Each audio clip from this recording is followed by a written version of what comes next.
Easy, হালকা করো মা, হালকা ইজি।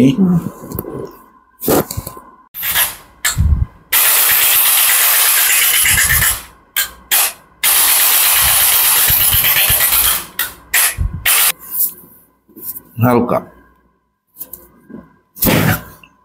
ভেরি গুড, হালকা। এই পাটা, এই পাটা। এখন কি প্রবলেম নিয়ে এসেছিলেন? বাঁ হাঁটুতে ব্যথা? প্রচুর ব্যথা। কি করতে কষ্ট হতো? হাঁটতে বাঁকায় হাঁটতেন। আর তো পা সিঁড়িতে ওঠা নামা সেগুলো কষ্ট করছিল? কষ্ট হচ্ছিল।